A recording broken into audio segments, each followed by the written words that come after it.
Hello बच्चों, welcome to integrity career academy. बच्चों, इस वीडियो में हम क्या करने वाले हैं, 300 मोस्ट एक्सपेक्टेड क्वेश्चन की वीडियो सीरीज जो क्लास 9th और क्लास 6 के लिए दोनों के लिए अलग अलग होगा, लेकिन 3 पार्ट में होगी। तो पार्ट 1, पार्ट 2, पार्ट 3, तो तीनों की तीनों वीडियो को आप जरूर देखना, क्योंकि ये बहुत इंपॉर्टेंट क्वेश्चन है और इससे आपका पूरा कंप्लीट रिवीजन भी होगा सिलेबस पे। किस किस टॉपिक पे कैसे कैसे क्वेश्चन आते हैं, हमने वो सारे के सारे क्वेश्चन लिए हैं। हर टाइप, हर वैरायटी के क्वेश्चन हमने यहां पर आपको दिया है। तो आप इस वीडियो को जरूर देखना और सारी की सारी वीडियो की सीरीज को जरूर देखना।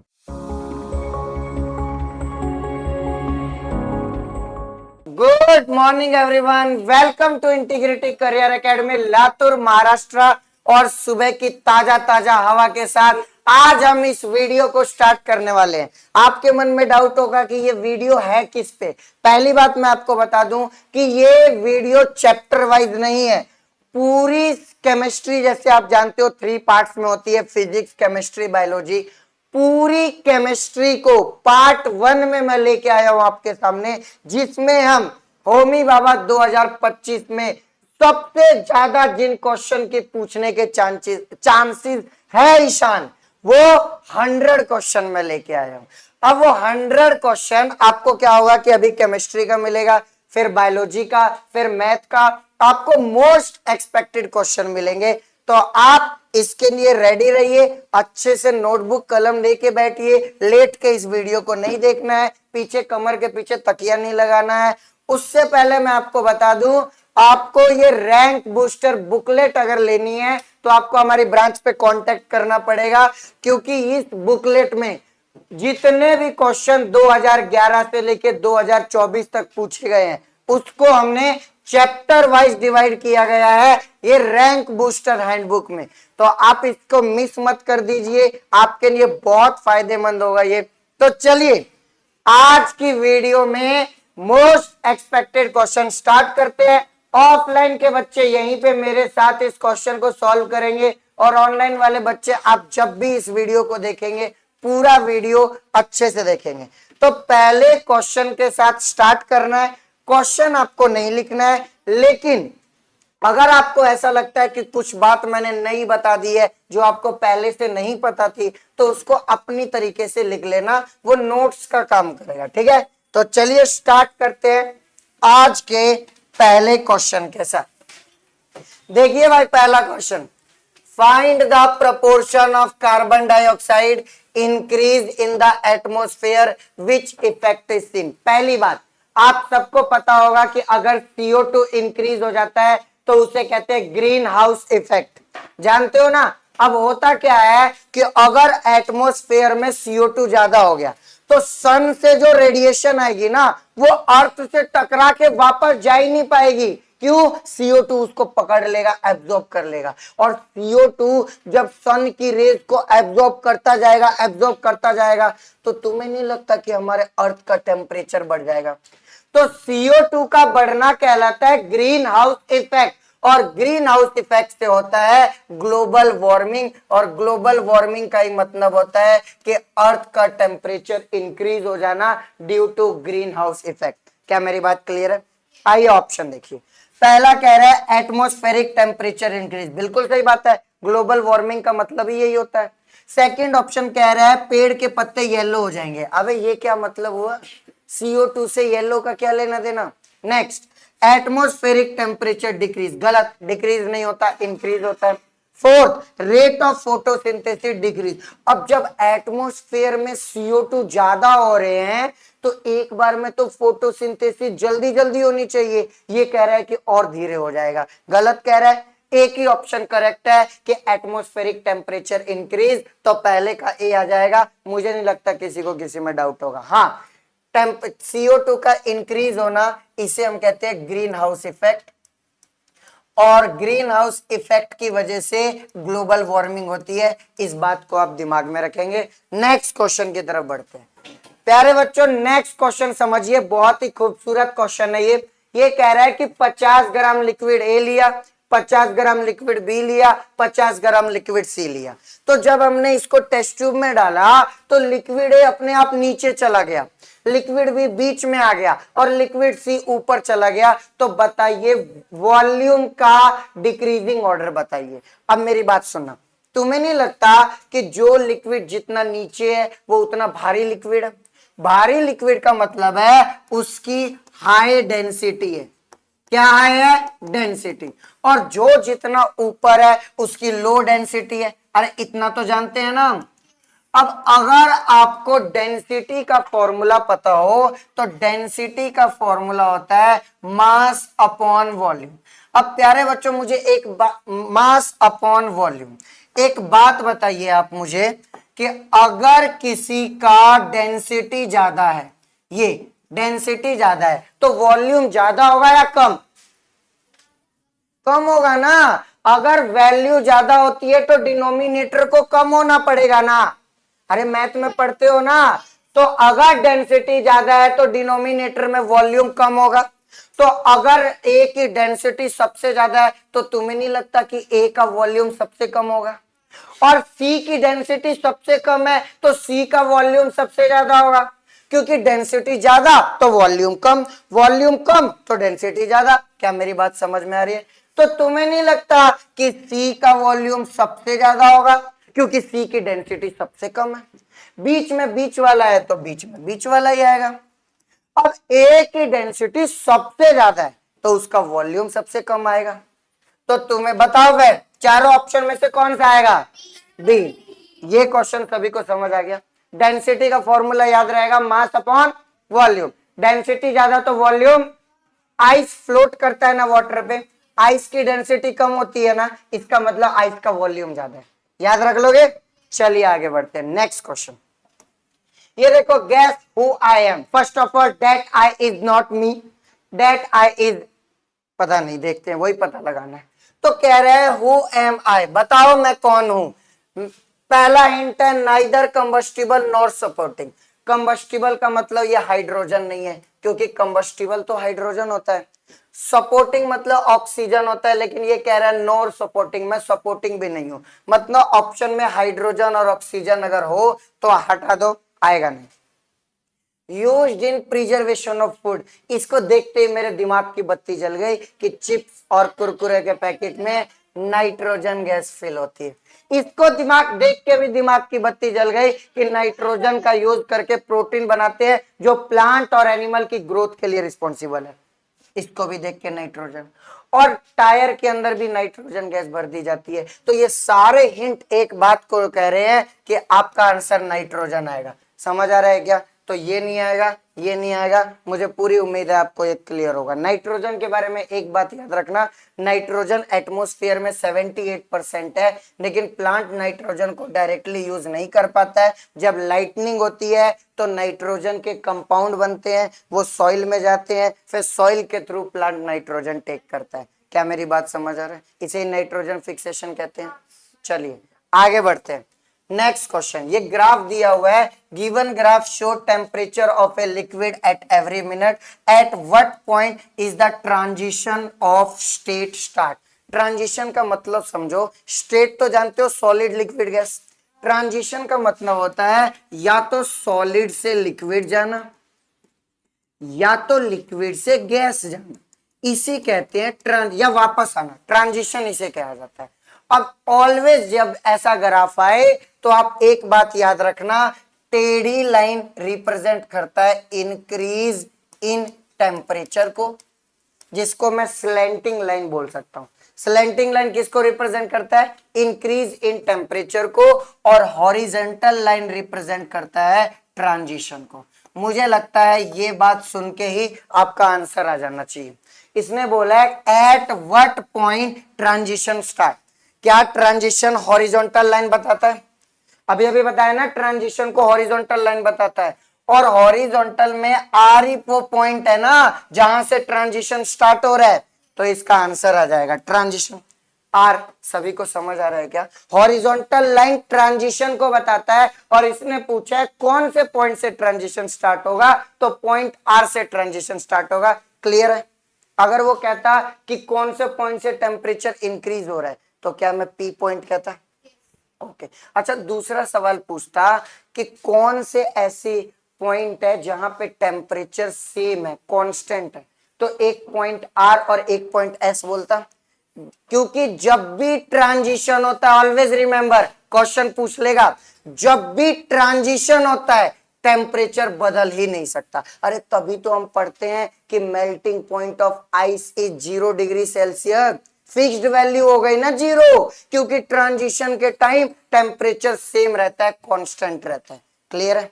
Next question, identify the correct statement among the given statement regarding Lonar lake. Lonar lake जानते हो, पुणे के किसी डिस्ट्रिक्ट में क्या हुआ था, एक एस्ट्रॉइड या एस्ट्रॉइड नीचे गिरा था और उस एस्ट्रॉइड के गिरने पे बहुत बड़ा खड्डा बन गया और उसी खड्डे में आज पानी है, उसको लेक, लोनार लेक के नाम से जाना जाता है। ठीक है, तो अब लोनार लेक एस्ट्रॉइड से बना है, लेकिन ये पहला ऑप्शन कह रहे हैं Lonar lake is formed by volcanic eruption. महा गलत हो गया कि नहीं? सेकंड ऑप्शन पढ़ो, Lonar lake has a lot of biodiversity. गलत, वो नेचुरली नहीं बना है, वो एस्ट्रॉइड से बना है, तो वहां पे बहुत सारे रेडिएशन भी होंगे, तो बायोडायवर्सिटी ज्यादा नहीं होती वहां पे, इसीलिए दूसरा गलत। थर्ड देखिए कि normally magnetic stone are found near Lonar lake. अगर हम पेंटिंग ना करें तो लोनार लेक में मैग्नेटिक स्टोन मिलते हैं। क्यों? एस्ट्रॉइड जो पत्थर गिरा है उसमें बहुत सारे मैग्नेटिक स्टोन थे और जब वहीं से बना है तो मैग्नेटिक स्टोन तो मिलेंगे ही मिलेंगे। फोर्थ कह रहा है फ्रेश वाटर लेक। गलत, वो एक मैराइन वाटर लेक है क्योंकि सॉल्टी वाटर है वहां पे। कैसा वाटर है? सॉल्टी वाटर है, तो मराइन वर्ड यूज करते हैं उसके लिए, मराइन वाटर लेक है वो, फ्रेश वाटर लेक नहीं है। तो एक ही ऑप्शन करेक्ट है कि मैग्नेटिक स्टोन पाए जाते हैं लोनार लेक में, option number C is the correct option. Clear है क्या सभी को? कोई समस्या? चलिए नेक्स्ट सवाल, ये देखिए क्या है, एक्स को पहचानना है जो वाटर के थ्रू भी हो सकता है, एयर के थ्रू भी हो सकता है, फूड के थ्रू भी हो सकता है, इंसेक्ट के भी थ्रू हो सकता है। बताइए एक्स किस बात को रिप्रेजेंट? पहला ऑप्शन है फैक्टर रिस्पॉन्सिबल फॉर सर्वाइवल। अब खाना पानी हवा तो सही था, ये कीड़े सर्वाइवल के लिए क्यों चाहिए? ये तो चाइना वालों को चाहिए, अरे हमें थोड़ी चाहिए कीड़े, तो इसका मतलब पहला ऑप्शन नहीं आएगा। सेकंड, ए बायोटिक फैक्टर है ये। Abiotic factor non living thing को कहते हैं, लेकिन इंसेक्ट तो लिविंग थिंग है, मतलब दूसरा ऑप्शन भी नहीं आ सकता। थर्ड ऑप्शन देखो, फैक्टर स्प्रेडिंग डिजीज, ये बिल्कुल सही है। डिजीज वाटर से फैलता है, एयर से फैलता है, फूड से फैलता है, इंसेक्ट से फैलता है, चारों चीजों से डिजीज फैल सकती है, तो तीसरा तो एक बार में आंसर आ सकता है। फोर्थ ऑप्शन है सीड डिस्पर्जिंग एजेंट।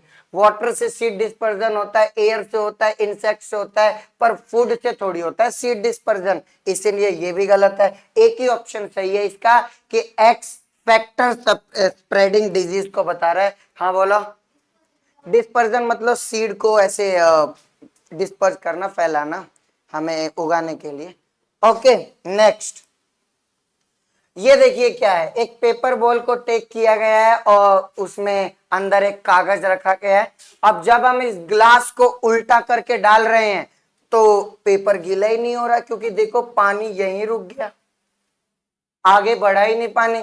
तो इसका क्या कारण है कि ये जो पेपर है, ये देखो पेपर बॉल रिमेन्स ड्राई, तो एप्रोप्रिएट, ये भी देखो क्या कह रहा है, एप्रोप्रिएट रीजन बताइए।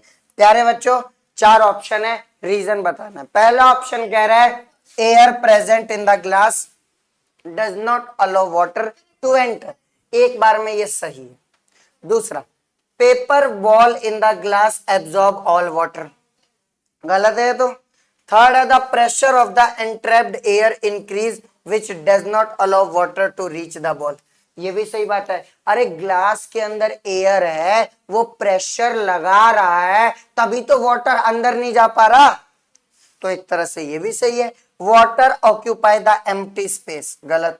तो अब दोनों सही है, तो इसने बोला है एप्रोप्रिएट ऑप्शन क्या है। अब एप्रोप्रिएट ऑप्शन ये है कि जो अंदर ग्लास के अंदर एयर प्रेजेंट है वो प्रेशर लगा रहा है और उसी प्रेशर की वजह से वाटर को एंट्री नहीं मिल रही है, तो ज्यादा बेस्ट ऑप्शन सी है ना, कि वो प्रेशर एग्जर्ट, यहां पे इसने बोला ठीक है अंदर नहीं आ रहा, यहां पे उसने रीजन भी बताया ना, क्योंकि एयर प्रेशर लगा रहा है तो वो उसको अंदर नहीं आने दे रहा। तो ऑप्शन नंबर सी करेक्ट है।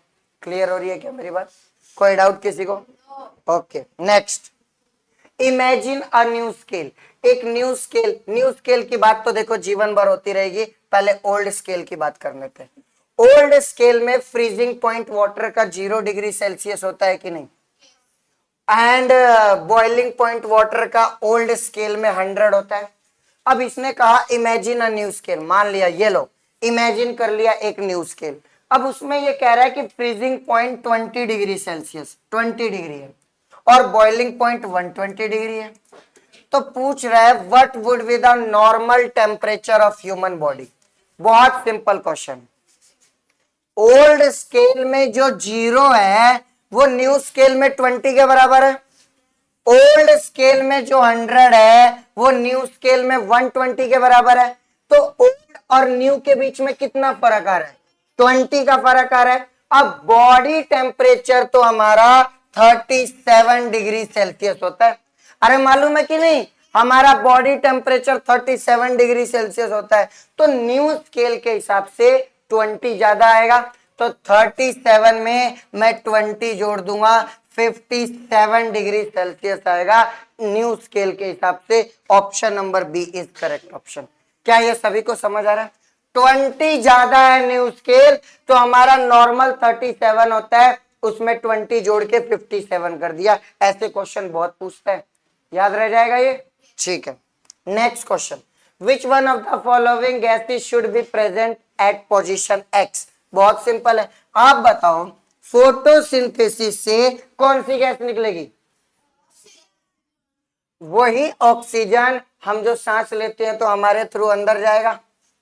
रेस्पिरेशन होता है हमारे बॉडी में तो कौन सी गैस निकलती है? वही कार्बन डाइऑक्साइड फोटोसिंथेसिस करता है तो O2 बनता है। तो X क्या है? O2। Y क्या है? CO2। बंदे ने हमसे सिर्फ X पूछा है, तो X का ऑप्शन क्या आएगा? D। क्या मेरी बात समझ में आ रही है? यस और नो में जवाब दीजिए। क्या मेरी बात सभी को क्लियर है? ओके नेक्स्ट, ये देखिए क्या कह रहा है, गैस हु आई एम।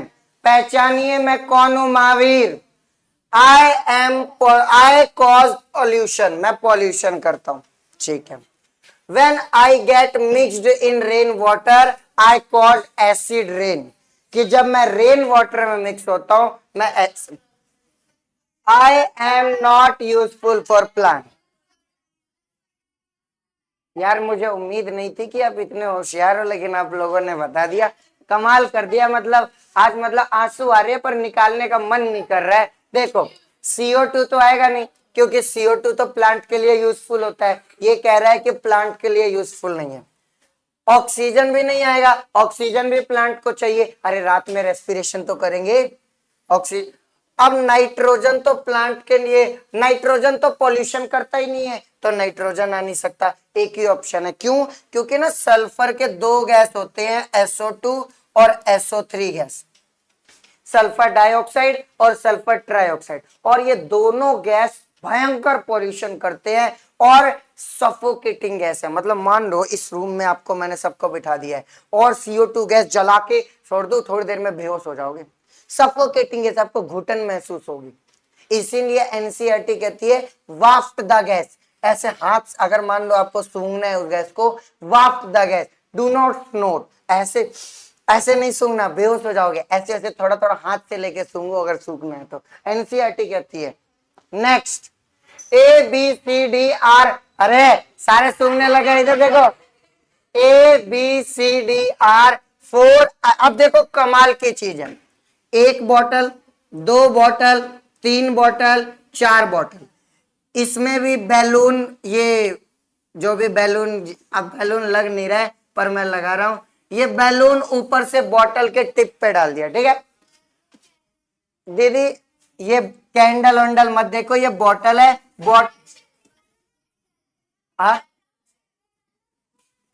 चलो बस अब, हाँ अब सुनो, ये बॉटल के ऊपर बैलून लगा दिया है। इसका नाम A है, इसका नाम B है, इसका नाम C है, इसके अंदर D है। और चारों बॉटल में क्या है, चारों बॉटल में पानी है, ठीक है। अब क्या नहीं, चारों बॉटल में एयर है। अब कह रहा है bottle A is kept in cold water, इस बॉटल ए को ठंडे पानी में रख दिया, कोल्ड वाटर में। Bottle B is kept in ice, इसको बर्फ में रख दिया। बॉटल सी को इसको बॉइलिंग वाटर में रख दिया, और बॉटल डी को रूम के अंदर रख दिया। तो हमें क्या पूछ रहा है, identify the balloon tied to which bottle will inflate to maximum level. इन चारों में से किसमें बैलून मैक्सिमम लेवल तक इन्फ्लेट? सी। क्यों? बॉइलिंग वाटर में रखा है तो बॉटल के अंदर की गैस गर्म हो जाएगी, और आपको पता हॉट एयर लाइटर होती है तो ऊपर की तरफ राइज करती है, तो यहाँ पे एयर ऊपर की तरफ राइज करेगा तो बैलून इन्फ्लेट होगा। क्या मेरी बात समझ में आ रही है? तो आंसर क्या आएगा? बिल्कुल सही बात है, बहुत इजी क्वेश्चन है यार। नेक्स्ट क्वेश्चन देखिए, समीर ने सारिका को कुछ सजेस्ट किया कि आप ये करो तो फॉसिल फ्यूल को सेव कर सकते हो। फॉसिल फ्यूल जानते हो, जैसे जमीन से पेट्रोलियम निकलता है, उससे पेट्रोल डीजल सब बनाते हैं। तो बताइए समीर ने which of do you find proper, Sameer ने कौन सी बात सही बोली है? आइए पढ़ते हैं। समीर कह रहा है use vehicle that can run on CNG. Sameer कह रहा है ऐसे व्हीकल का यूज करिए जो सीएनजी में चल रहा हो। अब प्यारे बच्चों, सीएनजी का फुल फॉर्म होता है कंप्रेस्ड नेचुरल गैस, वो तो खुद एक फॉसिल फ्यूल है। नेचुरल गैस हमें जमीन से ही तो मिलता है, खुद एक तो उसे फॉसिल फ्यूल को मिनिमाइज करवाना है, और बंदा खुद कह रहा है सीएनजी यूज करो, मतलब ये गलत। सेकंड पढ़ो, use of bicycle for near by travel and public transport for long distance journey. बिल्कुल सही बात है, नजदीक कहीं जाना है साइकिल लेके निकल लिए, दूर जाना है तो बस में जाओ, क्योंकि बस में एक ही बस चलेगी और उसमें बहुत सारे लोग बैठ पाएंगे। अगर सब अपनी पर्सनल गाड़ी लेके जाएंगे तब तो ज्यादा पॉल्यूशन होगा ना, इसलिए दूसरा करेक्ट है। तीसरा देखो, maximum use of private vehicle for safety as well as save time. ये कह रहा है अगर दुकान के बाहर सब्जी खरीदने भी जाना है, 4 व्हीलर में जाना है। देखो, private vehicle for safety as well as save time. अगर बाहर से एक 10 रुपए की नमकीन बिस्कुट लेनी है तो गाड़ी में जाना पड़ेगा, ये तो और महा बेकार है। फोर्थ कह रहा है use bicycle for short as well as long distance travel. मतलब ये कह रहा है अगर मुझे महाराष्ट्र से हरियाणा जाना है साइकिल पे जाना चाहिए। अरे यही तो है ना लॉन्ग डिस्टेंस, ये तो महागलत। एक ही ऑप्शन सही है, so option number B is correct option. Clear है क्या? नेक्स्ट, ये देखो, ये 3 तरह के वो एटमॉस्फेयर, हाइड्रोस्फीयर और लिथोस्फीयर में सबसे बड़ा कौन है? सबसे बड़ा तो एटमॉस्फेयर ही है ना, क्योंकि वो जमीन के ऊपर भी है, वो पानी के भी ऊपर है, तो सबसे बड़ा कौन हुआ? एटमॉस्फेयर। प्यारे बच्चों, अब दूसरे नंबर पे जमीन वाला ज्यादा बड़ा है या हाइड्रोस्फीयर? और सबसे छोटा है लिथोस्फीयर। लिथोस्फीयर का मतलब जानते हो ना, जमीन वाला पार्ट। बिल्कुल, तो ऐसा ऑप्शन कहाँ है? Option number second, B answer. Very good, बहुत इजी क्वेश्चन था। नेक्स्ट, ये देखो, what is the relation between melting point, boiling point and freezing point? प्यारे बच्चों, मुझे केवल इतना पता है कि मेल्टिंग पॉइंट और फ्रीजिंग पॉइंट दोनों बराबर होते हैं। कैसे? आइस का मेल्टिंग पॉइंट 0 डिग्री सेल्सियस है और वाटर का फ्रीजिंग पॉइंट भी 0 डिग्री सेल्सियस है, लेकिन बॉइलिंग पॉइंट तो इन दोनों से ज्यादा होता है ना। तो मुझे लगता है करेक्ट आंसर आएगा कि बॉइलिंग पॉइंट सबसे ज्यादा और मेल्टिंग पॉइंट और फ्रीजिंग पॉइंट बराबर। ऐसा ऑप्शन कहाँ है? ये तो आएगा नहीं। ये देखो, बॉइलिंग पॉइंट ज्यादा और ये दोनों बराबर। Option number B is correct option. इस क्वेश्चन में तो डाउट ही नहीं होना चाहिए है। चलिए नेक्स्ट क्वेश्चन, वह फाइंड द इम्प्रॉपर स्टेटमेंट। कभी भी ऐसा वर्ड यूज हो रहा है इम्प्रॉपर स्टेटमेंट, मतलब वो इनकरेक्ट स्टेटमेंट जानना चाहता है। ठीक है, अब पता चल गया ना, चलो करो। तो पहला ऑप्शन है there are many electrical lights to have proper lights in the house. ये कह रहा है कि अगर घरों में प्रॉपर लाइट कर लगानी है तो हमें बहुत सारी लाइटों का यूज करना चाहिए। ठीक है। देयर इज अ प्ले, हमें ना इको फ्रेंडली की बात करनी है। क्या बहुत सारी लाइट यूज करना इको फ्रेंडली है क्या? नहीं, तो ये तो आएगा नहीं। सेकेंड ऑप्शन ये गलत हो गया, इको फ्रेंडली नहीं है ये। There is a place to prepare compost near the house. Compost का मतलब होता है खाद। एक घर के नजदीक एक जगह होनी चाहिए जहां सड़ी गली चीजों से कंपोस्ट बना सके। ये तो इको फ्रेंडली है, नेचुरल खाद बना रहे हैं, ये तो इको फ्रेंडली है। House is built on barren land, बंजर जमीन जहां फसल नहीं हो सकती वहां पे हमें घर बनाना चाहिए, बिल्कुल सही बात है। लास्ट कह रहा house is built with material available in near by area, stone, would, soil, बिल्कुल सही बात है। नजदीक में जो मिल जाए उससे ही घर बनाना चाहिए, ये भी इको फ्रेंडली है। तो इको फ्रेंडली एक ए नहीं है, और हमें यही पूछा गया था कि वो बताइए जो इको फ्रेंडली नहीं है, इनकरेक्ट। तो इनकरेक्ट कौन मिला? A option. तो आंसर आ जाएगा ए ऑप्शन। क्या मेरी बात क्लियर है? कोई दिक्कत? ऐसा थोड़ी है कि मैं यहाँ 50 लाइट लगा दूं, इको फ्रेंडली थोड़ी होगा, ये इको फ्रेंडली थोड़ी है, आपको लिए करना पड़ रहा है। Next, if a metal ball is kept in boiling water, गर्म खोलते हुए बॉइलिंग वाटर, उबलते हुए पानी में एक मेटल का बॉल डाल दिया तो क्या होगा? मेटल का बॉल गर्म होगा, और क्या होगा? कब तक गर्म होगा? तब तक गर्म होगा जब वाटर का टेम्परेचर उस मेटल के टेम्परेचर के बराबर ना आ जाए। अरे यस और नो? क्योंकि मेटल गुड कंडक्टर होता है हीट का, तो वो तो हीट लेगा ना बॉइलिंग वाटर की।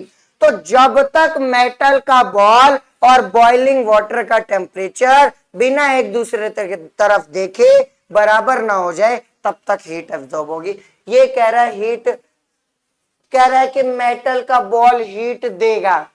अरे वो तो पहले से ही ठंडा है, गर्म होगा वो तो। दूसरा कह रहा है it will take heat continuously, heat तो लेगा पर कंटिन्यूअसली थोड़ी लेगा। जब दोनों का टेम्परेचर बराबर हो जाएगा तो बंद कर देगा कि नहीं? अरे क्या मेरी बात भेजे में? तोड़ दो आगे से। इधर देखो, थर्ड है it will continue to give. अबे क्या है, फिर कह रहे हैं गिव इट, अबे हीट लेगा वो, तो ये गलत। Fourth option, it will continue to take heat till the temperature of the ball and water become same, तो ऑप्शन नंबर डी है। कितनों को ये क्वेश्चन समझ नहीं आया? Okay, next, body temperature of human, healthy human is, पर मैं चेक करूंगा। प्यारे बच्चों, फॉर्मूला होता है, अगर आपको फ़ारेनहाइट निकालना है 9/5, क्या यही फॉर्मूला होता है?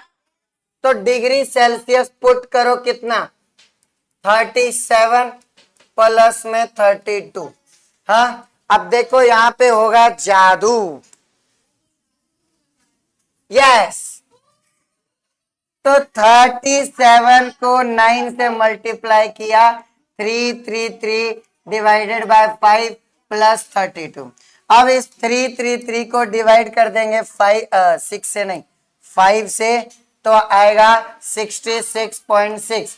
अब इसमें अगर मैं जोड़ दूं 32, प्यारे बच्चों 98.6, पर ऑप्शन में 6 नहीं है, 98.4 नजदीक वाला हमारा आंसर आ जाएगा।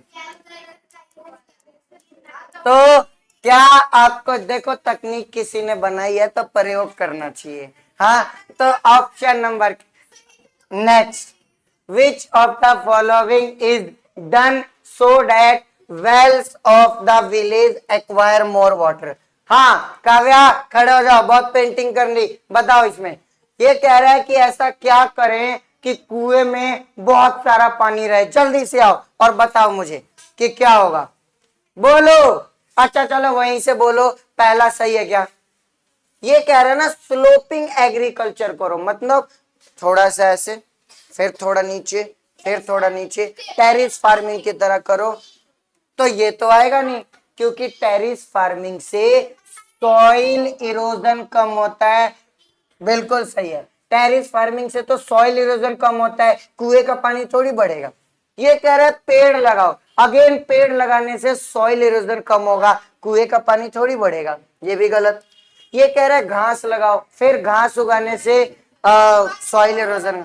अब ये कह रहा है गड्ढे खोद दो ताकि बारिश का पानी उसमें रुके और धीरे धीरे करके नीचे जाए, तो उससे, क्योंकि कुएं का पानी तभी बढ़ेगा ना जब अंडरग्राउंड वाटर बढ़े, और अंडरग्राउंड तभी बढ़ेगा ना जब बारिश का पानी अच्छे से जमीन में जाए। इसीलिए option number D is the correct option. Very good. Next, what is called sea breeze? Sea breeze जानते हो, समुंदर की ठंडी ठंडी हवा आना सी ब्रीज कहलाता है। मैं बताता हूं क्यों, इसका कारण सुनो। क्या समुंदर के पास में रेत गर्म हो जाती है जल्दी है? अब रेत गर्म हो रही है तो रेत गर्म होने की वजह से उस रेत के ऊपर की एयर भी गर्म हो जाएगी। ध्यान से मेरी बात सुनना, ये समुंदर है मान लो और ये रेत है, तो रेत गर्म हो जाती है जल्दी, मतलब जमीन गर्म हो गई। जमीन गर्म हुई तो जमीन के आसपास की एयर भी गर्म हो जाएगी। और प्यारे बच्चों, क्या हम जानते हैं हॉट एयर ऊपर जाता है, तो इस समुंदर के पास के रेत सारी हॉट रेत की वजह से एयर गर्म होके ऊपर चली जाएगी। तो यहां तो खाली जगह हो गया ना। खाली जगह का मतलब लो प्रेशर, फटाक से स्पीड ऑफ लाइट से समुंदर की हाई प्रेशर की हवा लो प्रेशर की तरफ आएगा, तो हमें एकदम ठंडी ठंडी हवा लगती है। इसे देखो, ये जमीन है मान लो और ये समुंदर है मान लो दीदी, तो क्या होगा, जमीन गर्म हो जाएगा, लैंड हीट हो जाएगा गर्म। जमीन जैसे ही गर्म होगा, इसकी जो एयर है जमीन के ऊपर की, क्या ये भी गर्म हो जाएगी? अब गर्म हवा दीदी ऊपर जाता है या नीचे? अरे गर्म हवा कहां जाता है? तो ये सारी एयर ऊपर चली जाएगी। अगर ये ऊपर एयर चली गई तो यहां तो हवा कम हो जाएगी ना, तो इस हवा को फिल करने के लिए समुंदर की ठंडी ठंडी हवा इधर जाएगी। इसे ही कहते हैं सी ब्रीज, कि समुंदर की ठंडी हवा का आना। पर वो क्यों आ रहा है? क्योंकि जमीन गर्म होने से जमीन के ऊपर की एयर हॉट हो गई और हॉट एयर ऊपर चली गई थी। क्या मेरी बात समझ में आ रही है? तो बताइए आंसर क्या आएगा? क्या वाटर की गर्म होने से ऐसा हुआ? क्या जमीन के ठंडा होने की वजह से हुआ? क्या वाटर के ठंडा होने की वजह से हुआ? जमीन के गर्म होने की वजह से सारी कहानी हो रही है ना। तो ऑप्शन नंबर ए होगा कि सी ब्रीज का कारण है land gate heated faster than water. Clear है क्या? कोई डाउट है सी ब्रीज में? हाँ, चलिए आगे बढ़ते हैं। नेक्स्ट देखिए, due to progress made by मानव, मानव के प्रोग्रेस करने से क्या हुआ? Progress of other animal take place. अबे नहीं, प्रोग्रेस अदर एनिमल का रुक गया। कल देख रहे तो वो मधुमक्खी को जब तक जान से मार नहीं दिया तब तक किसी ने चैन की सांस नहीं ली। तो ह्यूमन की वजह से दूसरे एनिमल का प्रोग्रेस रुक गई है। ये कह रहा है कि हो रही है, पहला ऑप्शन गलत। उस मधुमक्खी के साथ कितना बुरा किया। सेकंड, फॉरेस्ट आर रिड्यूस, बिल्कुल जैसे जैसे मानव प्रगति कर रहे हैं, जंगल काटे जा रहे हैं, तो फॉरेस्ट कम हो रहा है। Third, some species of living thing are vanish, अगर हम ऐसे ही मधुमक्खी को मारते रहेंगे एक दिन मधुमक्खी की स्पीशीज वैनिश हो जाएगी, गायब हो जाएगी। ये भी सही है। फोर्थ ऑप्शन है man start living at one place instead of wandering, बिल्कुल सही बात है। पहले क्या होता था, मानव एक जगह से दूसरे जगह घूमते थे। उन्होंने एक जगह खेती की, खेती करने के बाद उसके जमीन को वैसे ही छोड़ के दूसरी जगह चले गए खेती करने, ताकि वो जमीन दोबारा से ठीक हो सके। लेकिन अब तो हम एक ही जगह रह रहे हैं ना, तो ये वही कह रहे हैं। तो बी सही, सी सही, डी सही, तो सी सही। क्लियर है क्या?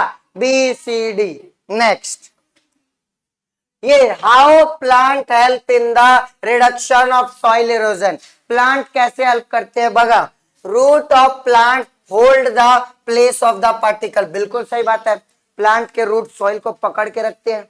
Second, leaves of plant reduce the speed of rain water, बिल्कुल सही बात है, रेन वाटर अगर जमीन पे डायरेक्ट गिरेगा तो वो सॉइल इरोजन तेज कर सकता है, लेकिन लीव्स की वजह से उसकी स्पीड कम हो जाती है तो वो सॉइल इरोजन नहीं करता है, बिल्कुल सही बात है। Dry leaves that fall from the tree do not allow rain water to fall on the soil directly, बिल्कुल सही बात है। पत्तियां जो जमीन पे गिरी होती हैं वो बारिश के पानी को मिट्टी से डायरेक्ट कांटेक्ट रोकती है, क्योंकि डायरेक्ट कांटेक्ट में सॉइल इरोजन का खतरा ज्यादा होता है। तो ये भी वही कह रहा है। ये कह रहा है पेड़ का ट्रंक वाटर स्टोर करता है। में भी कुछ प्लांट में करता है, जैसे वो मैंने मैन वर्सेस वाइल्ड देख रहा था मैं, तो उसमें वो केले के पेड़ थे, केले के पेड़ को काटा, उसमें पानी था, तो लेकिन उसका सॉइल इरोजन से थोड़ी लेना देना है, तो ये तो आंसर आएगा नहीं। ए बी सी आंसर आएगा, option number B is correct. अरे उसका सॉइल इरोजन से थोड़ी लेना देना है, ट्रंक में स्टोर करे। Next, dash and dash are used to make water of the well bacteria free. इसमें किससे पानी बैक्टीरिया फ्री होता है? एक तो क्लोरीन, स्विमिंग पूल को साफ करने में क्लोरीन और ब्लीचिंग पाउडर। प्यारे बच्चों, क्लोरीन गैस तो आप जानते ही हो। मजेदार बात यह है कि ब्लीचिंग पाउडर का फॉर्मूला होता है CaOCl2 और इसमें खुद क्लोरीन है, इसीलिए क्लोरीन का यूज करके बैक्टीरिया को किल किया जाता है। ऑप्शन नंबर ए आएगा। बी क्यों नहीं आया? क्योंकि पोटेशियम पर मैग्नेट बैक्टीरिया किल नहीं करता। यहां भी पोटेशियम पर मैग्नेट, एलम एलम बैक्टीरिया को किल नहीं करता है। एक ही ऑप्शन सही है, ठीक है। नेक्स्ट, अब देखो ये क्या है, 50 ml ऑफ सी वाटर, समुंदर का पानी ये सी वाटर, ये नदी का पानी रिवर वाटर, ये वेल वाटर कुएं का पानी, और लास्ट वाला रेन वाटर। इन चारों का 50 ml हमने क्या किया हुआ, लिया हुआ है। अब क्या रहा है कि जब मैं सारा पानी उड़ा दूंगा, इन चारों में से सबका पानी इवेपोरेट कर दूंगा, तो किस डिश के अंदर हमें मिनिमम सब्सटेंस मिलेंगे? बता सकते हो क्या?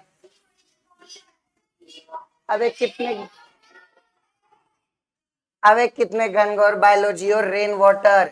सी वाटर तो दीदी खूब सारा नमक मिलेगा ना, minimum substance. Always remember, rain water is purest form of water, और प्योरेस्ट फॉर्म का तो मतलब यही हुआ ना, उसमें दूसरी चीजें बहुत कम होंगी। तो सारा पानी उड़ाने के बाद मिनिमम सब्सटेंस तो रेन वाटर में ही मिलेगा ना। रेन वाटर वाला डी ऑप्शन था, तो डी आंसर आ जाएगा। क्या मेरी बात सभी को क्लियर है? समुद्र में तो सबसे ज्यादा नमक होगा, क्या पता है कभी मछली भी आ जाए, कुछ पता थोड़ी है। Next, find the improper statement. Kunal, improper statement का मतलब होता है इनकरेक्ट स्टेटमेंट, जो कि मतलब गलत होता है, ठीक है। तो पहला ऑप्शन, अच्छा किसके बारे में? स्प्रिंकलर इरिगेशन, जानते हो स्प्रिंकलर इरिगेशन? ऐसे जमीन में बैठा दिया जाएगा, ये भाई साहब गोल गोल घूमेंगे और चारों तरफ वाटर को छिड़केंगे, स्प्रिंकल करेंगे। उसके बारे में गलत चीज सोचनी है, ढूंढनी है। पहला ऑप्शन कह रहा है कि स्प्रिंकलर इरिगेशन करने के लिए स्प्रिंकलर का यूज होता है, बिल्कुल सही बात है। दूसरा, in this method water is given to every plant separately. अबे महागलत, वो तो गोल चक्कर में पानी देगा ना, सेपरेटली तो ड्रिप इरिगेशन में मिलता है, इसमें थोड़ी मिलता है, तो ये नहीं आएगा। Third, water is given to circular area, बिल्कुल सही बात है। This method is cheaper than drip irrigation, सही है। एक ही गलत है और गलत ही बताना था, तो ऑप्शन नंबर बी इज सही आंसर, ठीक है। नेक्स्ट, ये क्या है? जब प्यारे बच्चों, खूबसूरत सवाल है ये, कि मैंने एक 100 ml पानी लिया हुआ था और मैंने उस 100 ml पानी में 1 चम्मच शुगर डाला, हाँ, तो क्या हुआ कि जितना वॉल्यूम पहले था, शुगर डालने के बाद भी उतना ही वॉल्यूम रहा। तो बताइए वॉल्यूम ना बढ़ने का क्या कारण रहा? पहला ऑप्शन कह रहा है कि शुगर में जादुई शक्ति थी, वो गायब हो गया। दूसरा ऑप्शन कह रहा है पानी उड़ गया उसकी वजह से। तीसरा ऑप्शन कह रहा है small particle of water spread in the empty space of sugar, कह रहा है शुगर के बीच में जो खाली जगह थी उसमें पानी चला गया। फोर्थ ऑप्शन कह रहा है कि शुगर पार्टिकल एंटर करता है खाली जगह में जो वाटर मॉलिक्यूल के बीच होता है, वाटर मॉलिक्यूल के बीच में जो खाली जगह है वहां पे शुगर चला गया, तो शुगर ने कोई एक्स्ट्रा जगह लिया ही नहीं, और अगर शुगर एक्स्ट्रा जगह ही नहीं लिया है तो वॉल्यूम तो सेम रहेगा, सो ऑप्शन नंबर डी आएगा, ठीक है। नेक्स्ट, व्हाट विल हैपन प्यारे बच्चों मुझसे ना इस शब्द में हमेशा गलती हो जाती है, मैं कई बार ना स्पीड में पढ़ता हूँ ना क्वेश्चन, ये इमीडिएटली छोड़ देता हूँ। What will happen immediately when a drop of red dye is dropped in a beaker? एक बीकर में पानी था और प्यारे बच्चों उस पानी में लाल कलर की एक वो डाल रहे हैं ड्रॉप, ठीक है। तो क्या अब इसने देखो, हमें हमें मालूम है कि पूरा पानी रेड कलर का हो जाएगा, मालूम है क्योंकि हम डाई डाल रहे हैं, लेकिन इमीडिएटली थोड़ी होगा। इमीडिएटली तो कहानी ये रहेगी कि ये ड्रॉप जहां जहां मूव करेगा वहां वहां का पानी रेड होगा। बाद में ना कुछ देर में पूरा पानी रेड हो जाएगा, पर जस्ट इमीडिएटली जब ड्रॉप नीचे जाएगा तो जहां जहां ड्रॉप जाएगा वहां वहां का पानी नीचे होगा। देखो अब इसने क्या किया है, गड़बड़ हो गई है। इसने क्या किया है, इसने कहा है कि ओनली द सर, अबे रेड नहीं चाहिए मुझे भाई। इसने कहा है कि only the surface of water colour, कह रहा है केवल ये ऊपर वाला सरफेस कलर होगा, गलत। ये कह रहा है only the bottom part of the water, गलत।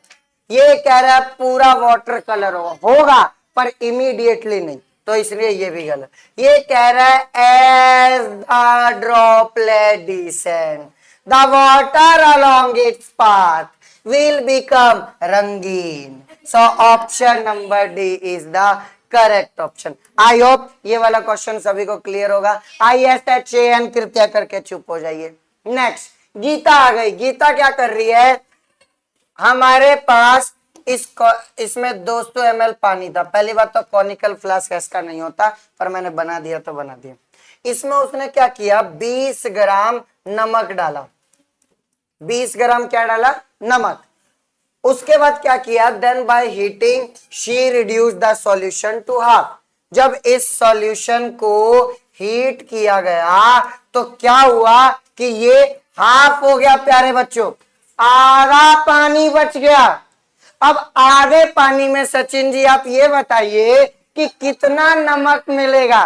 तो आधे पानी हो चाहे पूरा पानी हो, इवेपोरेशन में तो केवल वाटर ही उड़ा है ना, नमक थोड़ी उड़ा है। तो आधा पानी हो चाहे पूरा पानी हो, नमक तो जितना डाला गया उतना ही मिलेगा ना। 20 ग्राम नमक डाला गया था तो इवेपोरेशन के बाद भी 20 ग्राम मिलेगा। Option number C is the correct option. क्या मेरी बात क्लियर है? नेक्स्ट ये खूबसूरत सवाल है। अलग अलग सब्सटेंस की डेंसिटी दी हुई है। डेंसिटी जानते हो, डेंसिटी इस बात को डिसाइड करेगा कि कौन सा सब्सटेंस तैरेगा और कौन सा सब्सटेंस डूबेगा। ये डेंसिटी डिसाइड करता है। हमें क्या कह रहा है, क्वेश्चन क्या है, which of this substance will sink in mercury. ध्यान से सुनना, इनमें से कौन सा ऐसा सब्सटेंस है जो मर्क्यूरी में डूबेगा। सिंक का मतलब डूबना, तो जिसकी डेंसिटी मर्क्यूरी से ज्यादा होगी वही तो डूबेगा ना। मर्क्यूरी की डेंसिटी है 13.6, तो 13.6 से ज्यादा तो गोल्ड है, तो गोल्ड डूबेगा। अच्छा दूसरा ऑप्शन पूछ रहा है कि अल्कोहल में फ्लोट कौन करेगा। तो अल्कोहल से भी कम डेंसिटी जिसकी है वो फ्लोट करेगा। अल्कोहल है 0.79, 0.79 से तो कम एक ही है 0.5, इसका मतलब वुड फ्लोट करेगा। तो गोल्ड और वुड ऑप्शन चुनना है। कहां है गोल्ड और वुड, बी ऑप्शन। तो आंसर आ जाएगा ऑप्शन नंबर बी। क्लियर है क्या सभी को? हाँ आगे देखिए सर, निगाहें यहां होनी चाहिए आपकी। क्वेश्चन देखो ये क्या है, पहला ऑप्शन ऐसा ढूंढना है जिसमें सॉलिड और लिक्विड दोनों मिक्स है। आओ ढूंढते हैं। सॉल्ट वाटर में सॉलिड लिक्विड दोनों होते हैं, ये आ सकता है। सोडा वाटर में सॉलिड तो होता ही नहीं है, ये नहीं आ सकता। मडी वाटर में सॉलिड लिक्विड दोनों होते हैं, ये आ सकता है। स्पॉन्ज में तो सॉलिड और गैस होता है, लिक्विड तो होता ही नहीं है, ये नहीं आ सकता। देखो बी और डी ऑप्शन तो आएगा ही नहीं। अब सेकंड ऐसा है जो सॉलिड भी है और गैस भी है। तो देखो ना डस्ट पार्टिकल में गैस कहां होती है, इसलिए नहीं आ सकता। वाटर कलर है तो कौन सी गैस आ गई? स्मोक, देखो स्मोक धुआं होता है तो गैस है, और स्मोक गाड़ियों से धुआं निकलता है, उसमें सॉलिड कार्बन पार्टिकल्स भी होते हैं, जो गाड़ी के वो क्या होता है, हाँ उसमें से निकलता है, तो स्मोक सॉलिड गैस है। और मिल्क विद टर्मरिक तो आएगा नहीं, क्योंकि गैस कुछ भी नहीं है इसमें। लास्ट देखो, लिक्विड भी होना चाहिए, गैस भी होना चाहिए। स्पॉन्ज तो सॉलिड गैस होता है, नहीं आएगा। एयर केवल गैस होता है, नहीं आएगा। सोडा वाटर में लिक्विड है और CO2 होता है ना सोडा वाटर में, ये आएगा। डस्ट पार्टिकल नहीं। तीनों टिक ऑप्शन नंबर 3 में पड़े हैं। Option number C is the correct option. अरे क्लियर है क्या? चलिए आगे देखिए। मैच द कॉलम है प्यारे बच्चों, कि मैच करना है, मतलब मर्क्यूरी के लिए कॉलम बी में से क्या होगा, आओ प्यार से मैच करते हैं। पहला ऑप्शन मर्क्यूरी है। अब मर्क्यूरी सॉलिड होता है, लिक्विड होता है या गैस? लिक्विड। तो दूसरे में लिक्विड सी में है, तो पहले का सी लिक्विड। अब बताओ मर्क्यूरी मेटल है, नॉन मेटल है, मेटलॉइड है? मेटल। तो मेटल ये रहा, तो पहले का आएगा CZ। क्लियर है कि मर्क्यूरी लिक्विड है और मेटल है। दूसरा आ जाते हैं। सिलिकॉन सॉलिड है, लिक्विड है, गैस है? सॉलिड। तो दूसरे का A। अब सिलिकॉन मेटल है, नॉन मेटल है, मेटलॉइड है? मेटलॉइड। याद भी करवाए, सिलिकॉन और जर्मेनियम ज्यादा पूछा जाता है, मेटलॉइड। तो सिलिकॉन मेटलॉइड है, तो मेटलॉइड X। क्लियर है? थर्ड ऑप्शन है क्लोरीन। क्लोरीन सॉलिड है, लिक्विड है, गैस है? अब बोलो गैस, तो B। क्लोरीन मेटल है, नॉन मेटल है, मेटलॉइड है? तो वाई ऐसा ऑप्शन कहां दिख रहा है आपको? A। तो option number A is correct option. बहुत इजी क्वेश्चन था ये। चलिए आगे बढ़ते हैं। नेक्स्ट ये देखिए, अबे ये बगा, ये क्या है? सॉलिड। ये क्या है? और ये वाला, तो आंसर, चलिए सर आपको मॉड्यूल नहीं देंगे, आप बातें कर रहे हो, इधर ध्यान दो। ये क्या कह रहा है, कुछ लिक्विड दिए हुए है, हनी, मिल्क, ऑयल, वाटर। इसमें से ना फ्लूइडिटी का कैसा असेंडिंग ऑर्डर बनाना है। असेंडिंग ऑर्डर का मतलब लो स्पीड से बहने से लेकर हाई स्पीड से बहने तक का ऑर्डर। तो जो गाढ़ा लिक्विड होगा, क्या वो सबसे धीरे धीरे बहेगा? तो सबसे स्लो हनी बहेगा और सबसे तेजी से वाटर बहेगा। अब ऑयल और मिल्क में से तेजी से कौन बहेगा? मिल्क, क्योंकि मिल्क में 90% वाटर ही तो होता है, तो मिल्क। और धीरे से ऑयल। तो प्यारे बच्चों ऑप्शन ढूंढो। हनी सबसे स्लो बहेगा, देन उससे तेज ऑयल, उससे तेज मिल्क और सबसे तेज water. Option number C is correct option. Very good. Next question देखिए। Which statement is false about metal? Metal के बारे में फॉल्स स्टेटमेंट चुनना है। पहला देखो, क्या मेटल मैलिएबल होते हैं? क्या मैलिएबल का मतलब पीट पीट के पतली शीट या फॉइल बनाना, तो होते हैं। क्या मेटल डक्टाइल होते हैं? डक्टाइल का मतलब काव्या वायर बनाना बिना बातें किए, तो होता है।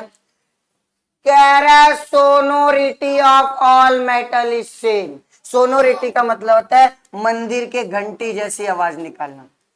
अब प्यारे बच्चों सारे मेटल सेम साउंड कैसे निकालेंगे? फर्क तो आएगा, और कुछ तो निकालेंगे भी नहीं, इसीलिए तीसरा गलत। फोर्थ कह रहे हैं मेटल गुड कंडक्टर होते हैं हीट के, गलत पूछा गया था, फॉल्स। एक थर्ड ऑप्शन फॉल्स है। Option number C is correct option. Clear है? आगे देखिए, ये देखो कितना अच्छा सवाल है। कह रहा है कि मैंने एक चम्मच में, देखो मेरे डिजाइन वाला चम्मच है, तुम बच रहो। हाँ, इस चम्मच में शुगर था, ठीक है। इस शुगर को जैसे ही हीट कर रहे हैं, इसमें से उड़ रहा है वाटर वेपर। वाटर वेपर उड़ रहा है, और उसके बाद इस चम्मच में बच गया है काला काला ब्लैक ब्लैक सब्सटेंस। तो बताइए शुगर में कौन कौन से एलिमेंट प्रेजेंट है? तो वाटर उड़ा, क्या इससे ये पता चल गया कि हाइड्रोजन और ऑक्सीजन है? और ब्लैक ब्लैक चीज तो कार्बन होती है।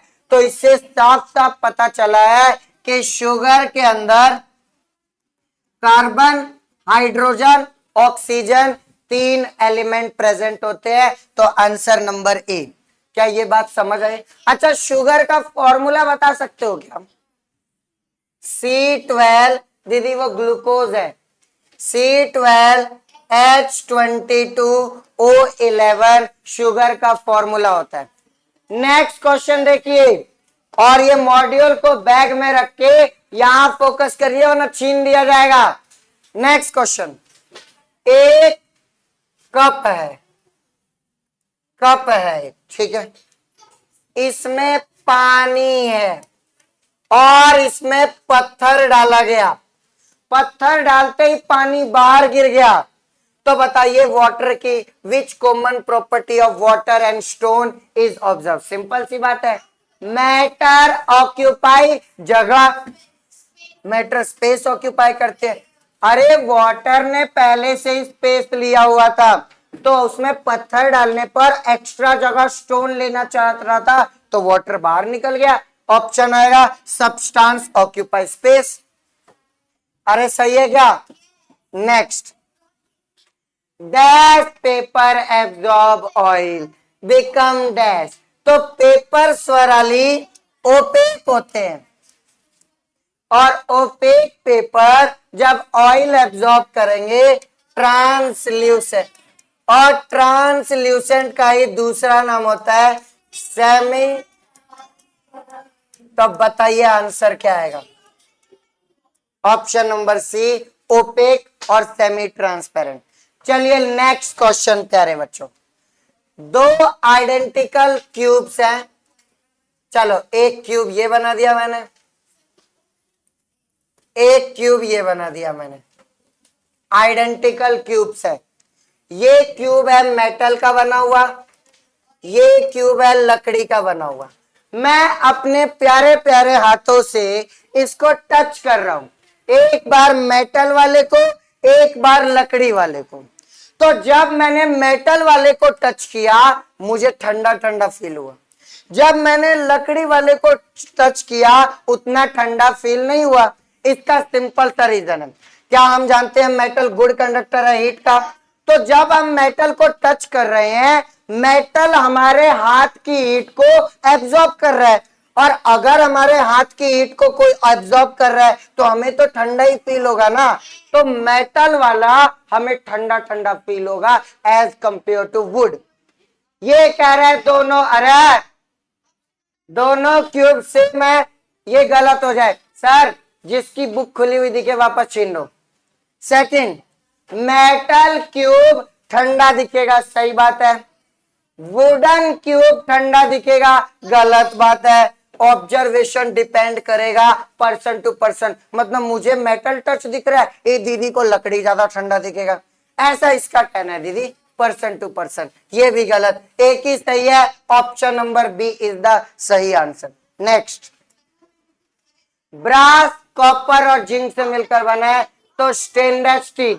अब स्टील में कार्बन भी होता है, लोहा भी होता है, निकेल भी होता है, और बात करने वालों के लिए थप्पड़ भी होता है। तो सारी चीजें होती हैं, ऑप्शन नंबर डी आएगा, आयरन, कार्बन, निकल, क्रोमियम। ठीक है, ये कैमरे का मुंडी घुमा के अभी थर्ड बेंच वालों को पीटूंगा मैं। आगे देखो दीदी, बगा कोबाल्ट मैग्नेटिक, तो नवसागर क्या होता है? यस, बिल्कुल सही बात है, option number A. Next, which of the following is represent the quantity of matter? ये जानते हो क्या?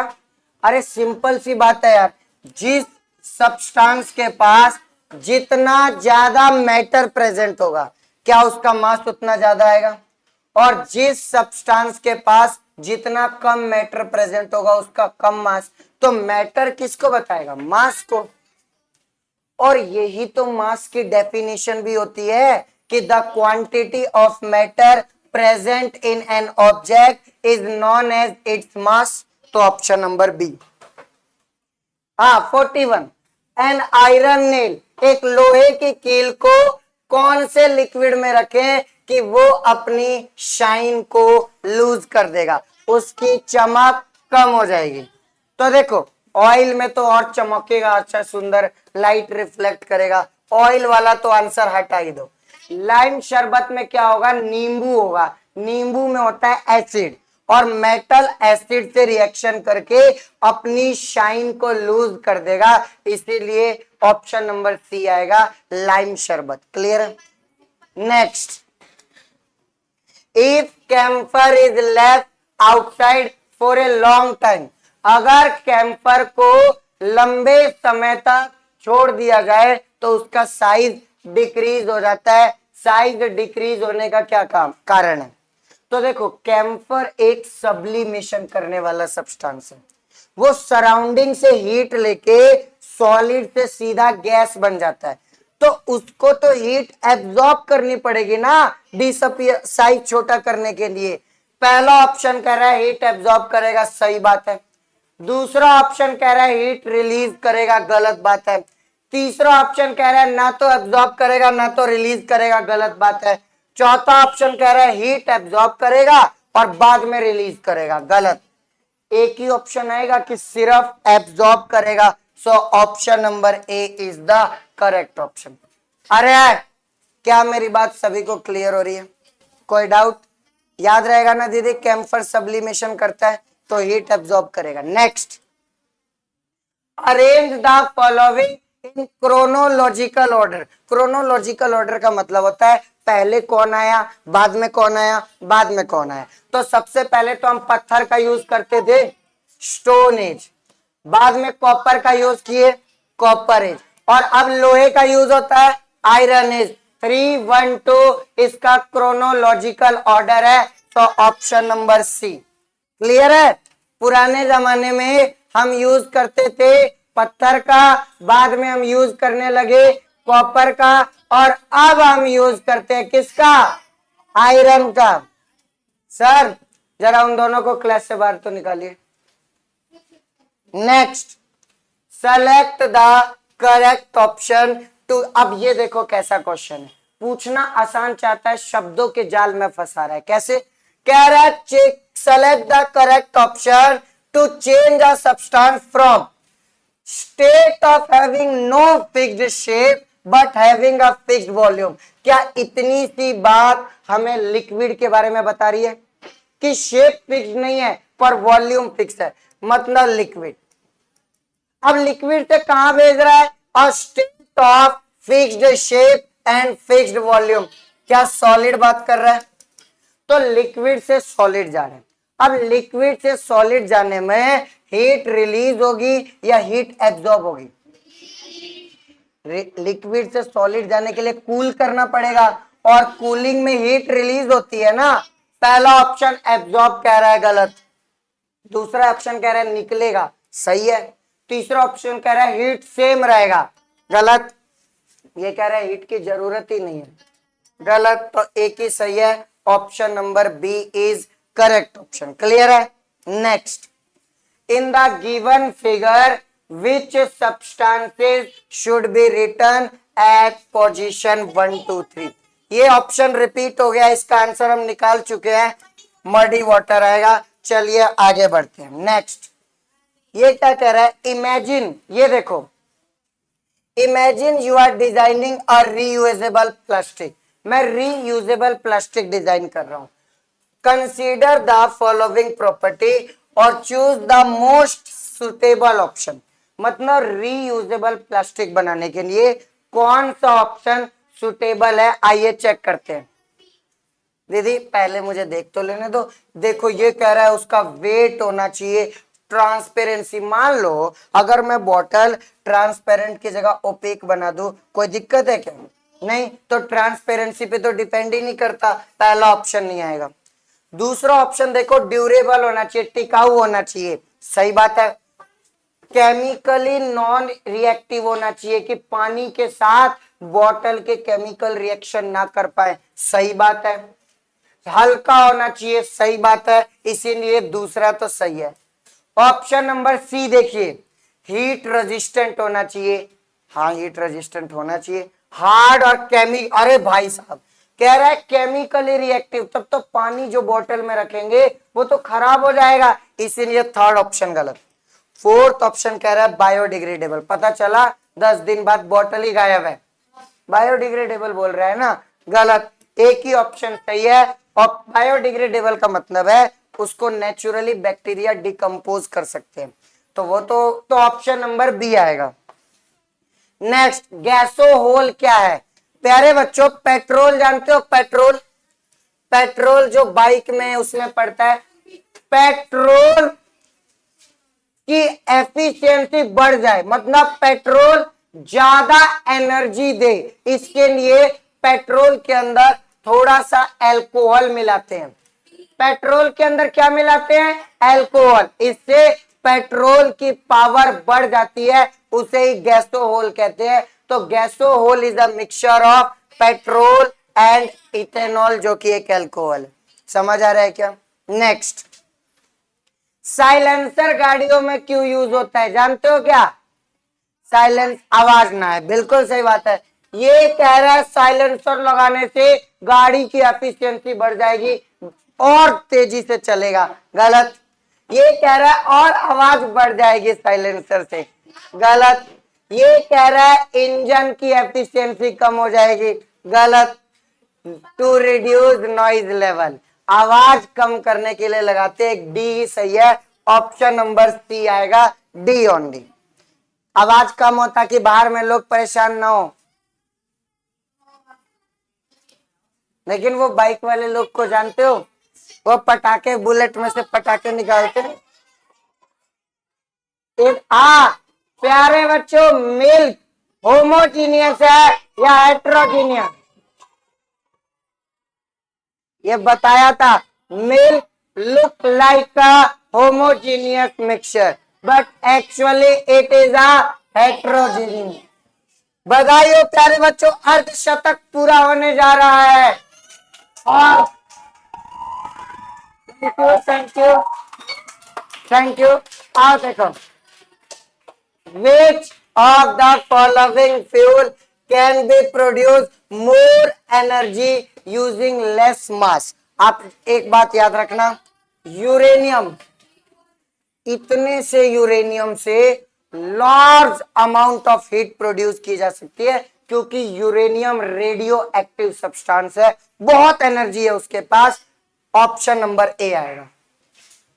इनसे भी हीट प्रोड्यूस होती है, पर इतू से यूरेनियम से बहुत लार्ज अमाउंट ऑफ हीट मिल सकती है, ऑप्शन नंबर ए आएगा। लास्ट बेंच, इधर देखिए, gas who am I, my fiber are shiny, strong and flexible. I am, मुझे क्वेश्चन पूरा पढ़ने दीजिए। I am called queen of the textile fiber. तो सिल्क को क्वीन ऑफ फाइबर कहते हैं, सो ऑप्शन आ जाएगा ए सिल्क, क्योंकि सिल्क क्वीन ऑफ फाइबर है। नेक्स्ट, ये नाम थोड़ा सा मुझे अजीब लगता है, इसने, नैनदा ने वेजिटेबल स्टॉक, जूट बैग और प्लास्टिक की बोतल को जमीन में गाड़ दिया, और उसके बाद वो चेक करना चाहती है कौन जल्दी डिकम्पोज हुआ, कौन धीरे धीरे। तो प्यारे बच्चों, सबसे पहले तो सब्जी वाला होगा ना, वेजिटेबल स्टॉक सबसे पहले डिकम्पोज होंगे ना, उसके बाद जूट का बैग डिकम्पोज होगा, और प्लास्टिक तो होगा नहीं होगा। लेकिन प्यारे बच्चों, हमें प्लास्टिक के लिए एक भगवान ने अवतार लिया है, अमेज़न के जंगल में एक ऐसी फंगस ने अवतार लिया है जो प्लास्टिक को भी डिकम्पोज कर देगा। तो प्यारे बच्चों, इसीलिए ऑप्शन आएगा सी। कम से कम तुम्हारी तरह वो वाला शॉट तो नहीं देखता, वर्तमान आंखों का धोखा है। ये चिल्लाने वाले बच्चे इधर ध्यान दो। व्हाट विल, ये देखो, मून पे, चांद पे हमें अगर हीट जनरेट करनी है तो क्या यूज? गोबर का यूज करेंगे ना, कैरोसिन भी नहीं। वहां पे तो एटमॉस्फेयर वहां पे तो एटमॉस्फेयर ही उतना नहीं है, तो विंड मिल कैसे आएगा?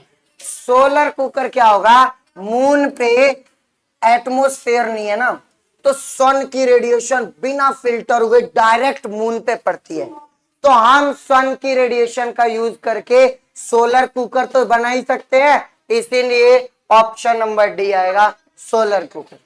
नेक्स्ट, ये देखो, ये ना पेट्रोल को सेम अमाउंट में इन चारों के अंदर रखा गया है, तो बताइए पेट्रोल सबसे कम कहां हो जाएगा? अब सुनो, पेट्रोल करता है इवेपोरेशन, और इवेपोरेशन वहां ज्यादा होगा जहां पे एरिया ज्यादा हो, सरफेस एरिया। सरफेस एरिया सबसे ज्यादा क्यू का है, तो पेट्रोल सबसे ज्यादा क्यू में से उड़ेगा, तो सबसे ज्यादा पेट्रोल कहां पे कम हो जाएगा? क्यू में। ऑप्शन नंबर बी आएगा। क्या मेरी बात क्लियर है? चलिए नेक्स्ट, ये देखो क्या है, fuel is to be heated first to get heat. Fuel से अगर आपको हीट चाहिए तो पहले उसको थोड़ी सी हीट देनी पड़ती है, देनी पड़ती है। उसने पूछा है कि बताओ क्यों देनी पड़ती है। पहला option, fuel need heat to react with oxygen. सही बात है, अरे किसी भी फ्यूल को जलने के लिए, ऑक्सीजन से रिएक्शन करने के लिए हीट तो चाहिए ना, तो पहला सही है। दूसरा, the process require specific minimum temperature. Her fuel को जलने के लिए कुछ मिनिमम टेम्परेचर तो लगेगा, और प्यारे बच्चों याद कर लो, इसी मिनिमम टेम्परेचर को इग्निशन टेम्परेचर कहते हैं।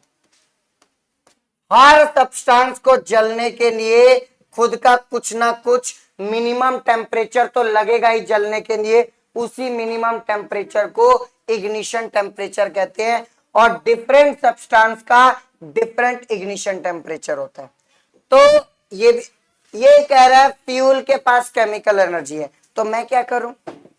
उसका हीट से क्या लेना देना? तो तीसरा ऑप्शन नहीं आएगा, तो एक पहला सही है, एक दूसरा सही है, ऑप्शन नंबर बी। ठीक है, नेक्स्ट, ये देखो, ये कुछ सामान है जिनके नाम है हमें ये क्या है? ये तो बर्तन जैसा दिख रहा है ना, कोई जिसका ढक्कन हो। ये तो बर्तन दिख रहा है, और ये बर्तन के ऊपर का ढक्कन। तो पी इन चारों में से क्या है? बीकर है, क्रूसिबल है, इवेपोरेटिंग डिश है, मोटर एंड पेस्टन। क्रूसिबल, क्रूसिबल को ही बर्तन कहा जाता है, तो पी का वाई है। ये तुम्हें नहीं लग रहा कटोरी जैसी है जहां से कुछ इवेपोरेट कर सकते हैं? तो ये इवेपोरेटिंग डिश है, तो क्यू का आएगा जेड, इवेपोरेटिंग डिश। ये मॉर्टन एंड पेस्टल है, आर का मॉर्टन एंड पेस्टल डब्ल्यू। ये बीकर है, तो एस का एक्स। बताइए कैसा option? Y Z W H. क्या क्लियर है ये? हाँ, कि क्रूसिबल, क्रूसिबल का मतलब कंटेनर होता है, evaporating dish, mortar and pestle, और बीकर। ये आंसर आ जाएगा। नेक्स्ट, रमेश, प्रमोद, संपदा और आरपी, ये 9th स्टैंडर्ड में है। सबके पास साइकिल भी है और मोप्ड भी है। मोप्ड का मतलब टू व्हीलर। मोप ये पोछा वाला मोप नहीं है, two wheeler. All go to same school, वो सब सेम स्कूल में जाते हैं, but by different mode of transportation. लेकिन चारों के स्कूल जाने के लिए ट्रांसपोर्टेशन का मोड अलग अलग है। बताइए किसका राइट है अकॉर्डिंग टू एनवायरमेंट? एनवायरमेंट के लिए किसका राइट है? तो रमेश पैदल जाता है, ये तो एनवायरमेंट के लिए अच्छा है। प्रमोद टू व्हीलर व्हीकल से जा रहा है, इससे तो पॉल्यूशन होगा। संपदा गाड़ी में जा रही है, ये तो और पॉल्यूशन करेगी। और आरती बस से जा रही है, इसको सीधा कर लो, ये और पॉल्यूशन करेगा। एक बस से भी पॉल्यूशन होता तो है। एनवायरमेंट के लिए तो यही बेस्ट है, पैदल जाओ। तो कल से बैग लेके स्कूल के लिए वॉक करके जाना है। अगर दूर है तो रनिंग करके जाएंगे। बगा ये देखो, from which of the following group both thread are of plant. दोनों थ्रेड प्लांट वाले हो। कॉटन प्लांट का है, जूट प्लांट का है, ऑप्शन नंबर ए आ सकता है। कॉटन प्लांट का है लेकिन सिल्क तो एनिमल का है।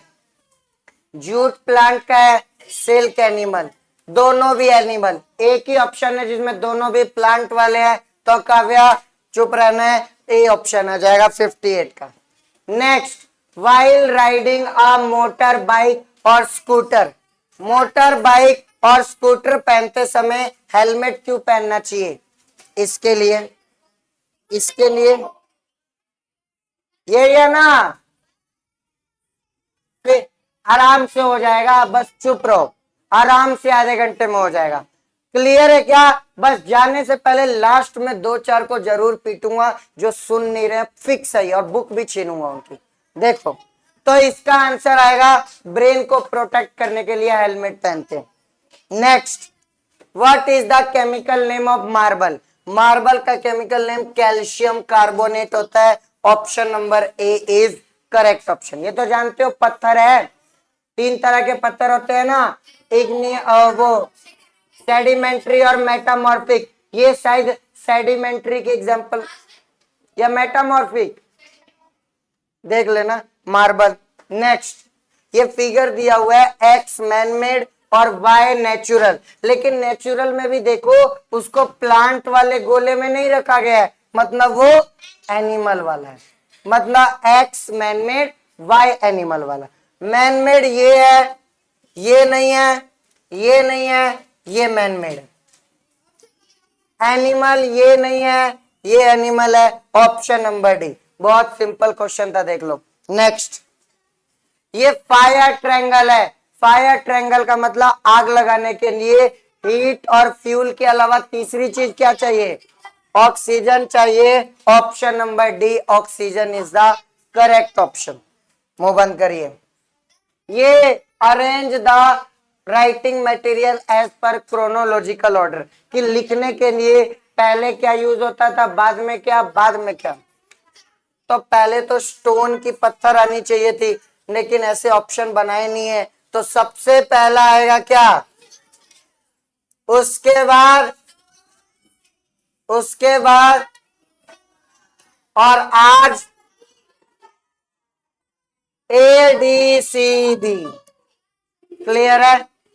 चलिए आगे क्वेश्चन बढ़ते हैं। नेक्स्ट क्वेश्चन, नेप्थलीन बॉल्स जो है उसको ना सिल्क के सूती कपड़े में नेप्थलीन बॉल्स को हम रखते थे, तो वो नेप्थलीन बॉक्स ना कुछ समय बाद उसका साइज बहुत छोटा हो जाता है। ऐसा क्यों? क्योंकि नेप्थलीन बॉल्स भी एक सब्लिमेटिव सब्सटेंस है, और सब्लिमेटिव सब्सटेंस सराउंडिंग से हीट लेके सॉलिड से गैस बन के एटमॉस्फेयर में मिक्स हो जाते हैं। तो आओ देखते हैं। ये कह रहा है कि वो कपड़ों के अंदर ही घुल गया, गलत। ये कह रहा है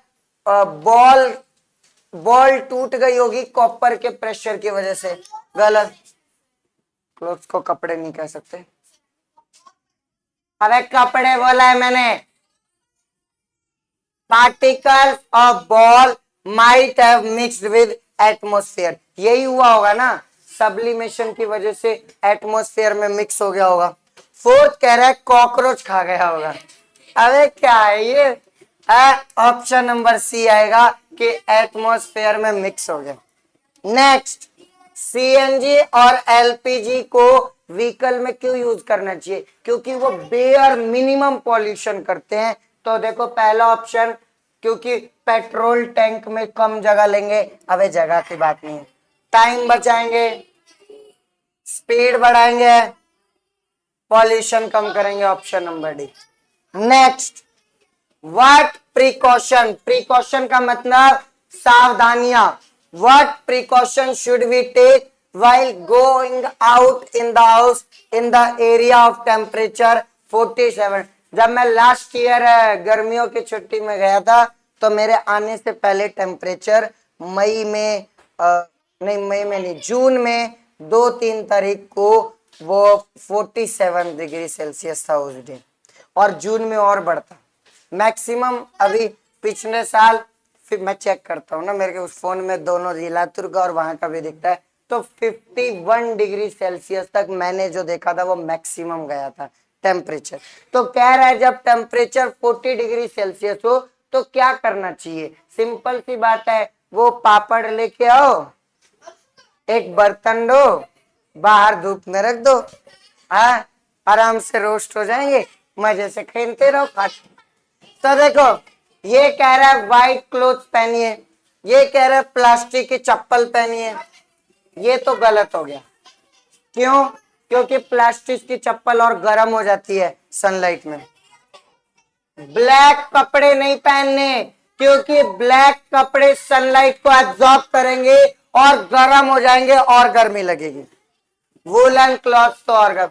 एक ही है व्हाइट कपड़े, क्योंकि व्हाइट क्लोथ लाइट को रिफ्लेक्ट करते हैं तो वो कम गर्मी पैदा करेंगे। ऑप्शन नंबर ए आएगा। ठीक है, नेक्स्ट ये देखो, गिनिंग कॉटन की जाती है, तो वीविंग करने के लिए पहले बीच में स्पिनिंग करवानी पड़ेगी ना, क्योंकि स्पिनिंग का मतलब यार्न बनाना, और यार्न से ही तो फैब्रिक बनेगा। तो spinning of yarn, option number सी।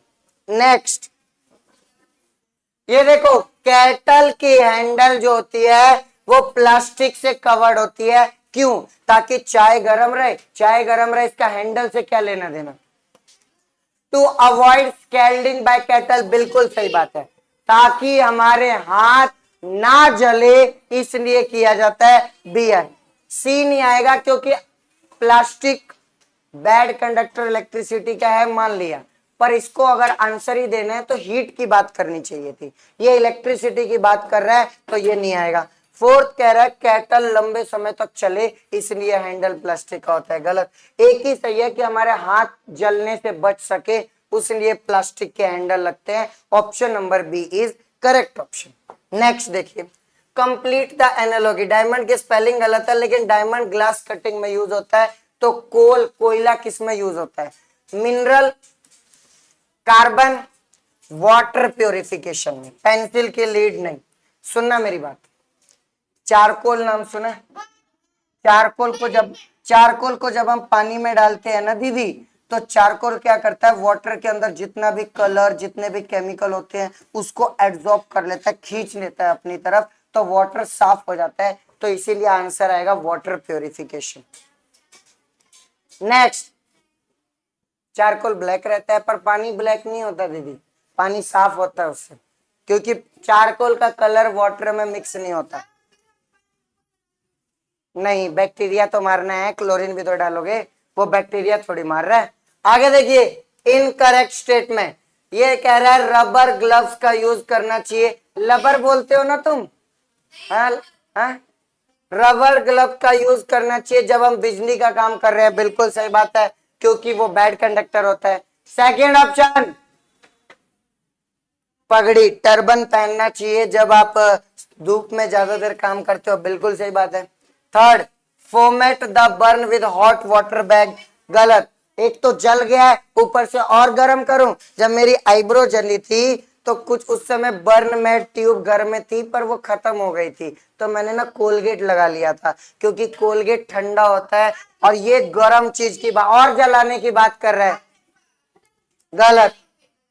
ये कह रहा है जब सांप काट ले तो वहां पे पोटेशियम परमैंगनेट का सॉल्यूशन। बिल्कुल सही बात है, पोटेशियम परमैंगनेट उसके जहर को फैलने की स्पीड को कम करेगा, खत्म नहीं करेगा। डॉक्टर के पास तो तब भी जाना पड़ेगा, पर पोटेशियम परमैंगनेट जहर फैलने की स्पीड को कम कर देगा। तो ये भी सही है। गलत। एक सी ऑप्शन है कि अगर जल जाए तो गर्म पानी का बैग रख लो, और खराब है, ये ठंडा यूज किया जाता है, तो सी गलत है।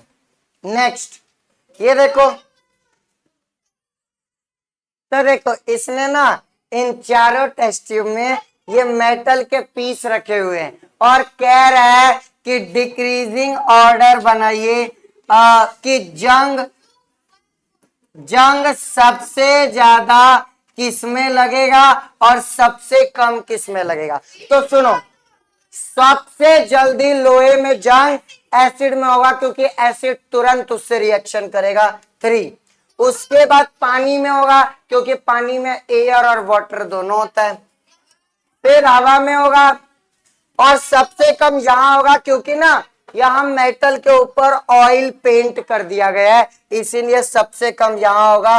3 2 1 4, 3 2 1 4। Option number A is correct option. Next, ये देखिए, एक्स हमें ऐसा चेन चुनना है जो इरिवर्सिबल हो, जो नेचुरल हो, और जो स्लो चेंज हो।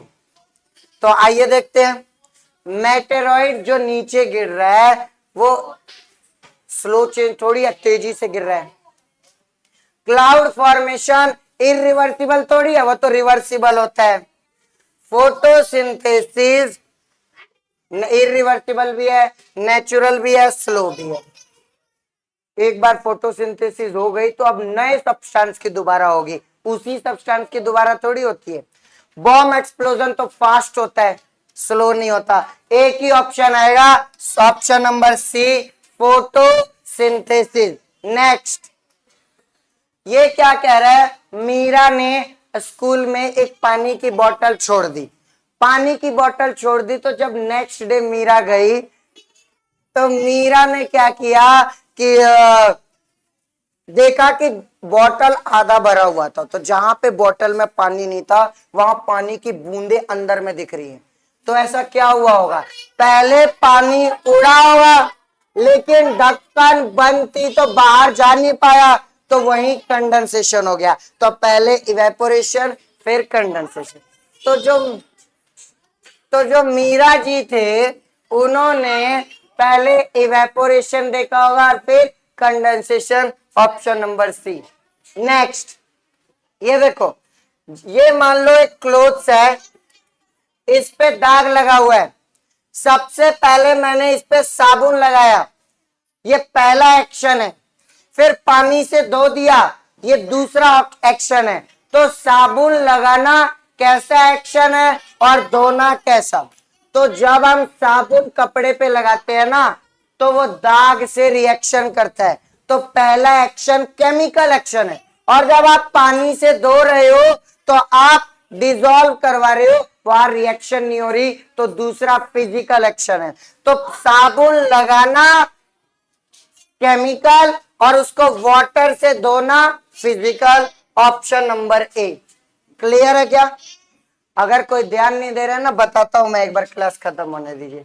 विच of the following statement is false, हमें ना गलत स्टेटमेंट बतानी है। आइए देखिए, लाइम वाटर जो होता है वो वाइट कर देता है, वाइट हो जाता है CO2 की वजह से। बिल्कुल सही बात है, ये मैंने आपको नहीं बताया तो सुन लीजिए।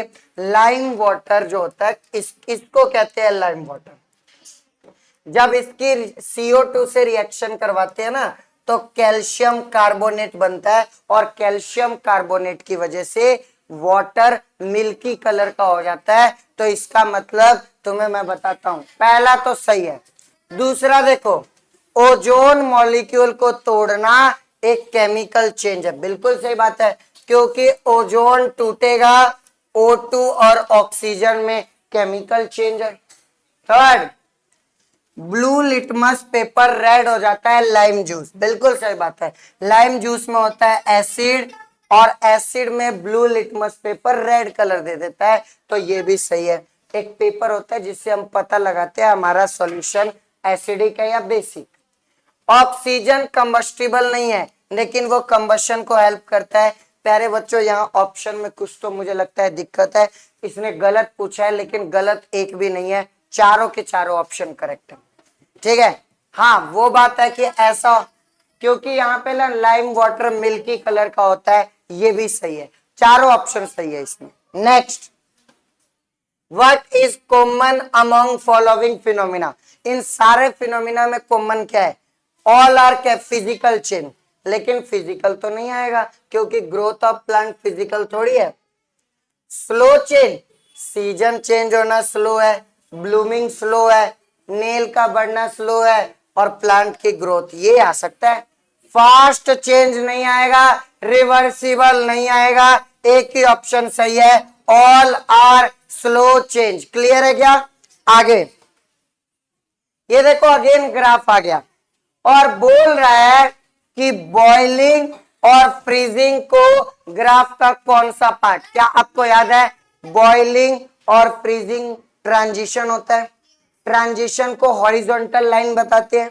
अब 100 डिग्री सेल्सियस पे तो बॉइलिंग ही हो सकता है ना, तो बॉइलिंग बता रहा है QR, बता रहा है कि नहीं? और देखो 0 डिग्री सेल्सियस पे फ्रीजिंग होगा, और फ्रीजिंग को कौन बता रहा है? ST बता रहा है फ्रीजिंग को, तो आंसर आएगा QR और ST। ढूंढो जरा ऑप्शन, QR और ST, option number B is correct option. ठीक है, नेक्स्ट। बोर हो रहा है तो खड़े होके क्लास अटेंड करो। आइए इसको पहचानते हैं। ई क्या है? लिक्विड से सॉलिड जाना क्या होता है? फ्रीजिंग। एफ सॉलिड से गैस जाना, सब्लिमेशन। गैस से, अच्छा फ्रीजिंग की जगह इसका दूसरा नाम सॉलिडिफिकेशन भी हो सकता है। और जी गैस से लिक्विड बनना, कंडेंसेशन। ऑप्शन ढूंढते हैं, क्या पूछ रहा है? EFG, freezing, sublimation, condensation. Freezing option number है, फ्रीजिंग, सब्लिमेशन, कंडेंसेशन। क्लियर है क्या? चलिए नेक्स्ट। ये देखिए क्या है, इन द गिवन फिगर एक्स बताना है जो केमिकल भी हो, इरिवर्सिबल भी हो और स्लो भी हो। बर्निंग ऑफ पेपर केमिकल है पर स्लो नहीं है, पेपर जल्दी जल्दी जलता है। इनफ्लेटिंग अ बलून केमिकल ही नहीं है। रस्टिंग ऑफ आयरन केमिकल भी है, इरिवर्सिबल भी है, स्लो भी है। लाइम वाटर को बेकिंग सोडा में डालना, ये केमिकल और इरिवर्सिबल है पर स्लो नहीं है, तेजी से होता है, इसलिए ये भी नहीं आ सकता। एक ही ऑप्शन सही है, rusting of iron. Last bench. आगे देखिए, what is the correct statement about formation of ash and coal? बहुत सिंपल सी बात है, राख तब बनता है, ऐश तब बनती है जब पूरी तरह से सब्सटेंस जले, तो कंप्लीट कंबशन में ऐश बनता है। और अगर पूरी तरह से ना जले, इनकम्प्लीट कंबशन हो, तो कोयला बनता है, कोल बनता है। पहला ऑप्शन है कंप्लीट बर्निंग से कोयला, इनकम्प्लीट बर्निंग से ऐश, गलत है ये तो। दूसरा ऑप्शन है इनकम्प्लीट बर्निंग से कोयला और कंप्लीट बर्निंग से ऐश, यही हमारा आंसर आएगा कि अगर पूरी तरह नहीं जला तो कोयला बनेगा, पूरी तरह जल गया तो ऐश बनेगा। मैंने पहले कहा था बोर होगा क्योंकि पढ़ाई ऐसी होती है बाद में, लेकिन मुझे शायद ऐसा लगता है अभी अगर हम बोरियत सह लेंगे तो जब एग्जाम में ना, अगर हमें, मेरा ऐसा मानना है कि अगर एग्जाम देने बैठे हुए हैं और हमें कोई क्वेश्चन नहीं आता ना, तो शायद हमें सबसे ज्यादा दुख उस समय होता है। और उसके लिए करना कुछ नहीं होता, जिस समय पढ़ाया जा रहा है पूरे फोकस से सुनना होता है।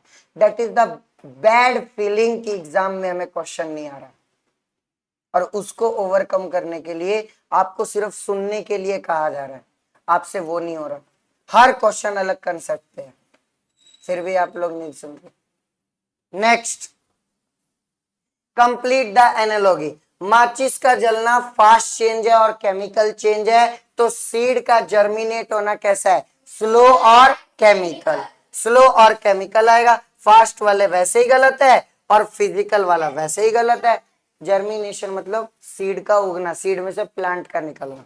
Next, some pair of changes are given, find the odd pair. देखो, वेजिटेबल को कट करना फिजिकल है, कुक वेजिटेबल्स केमिकल है, पहला फिजिकल दूसरा केमिकल।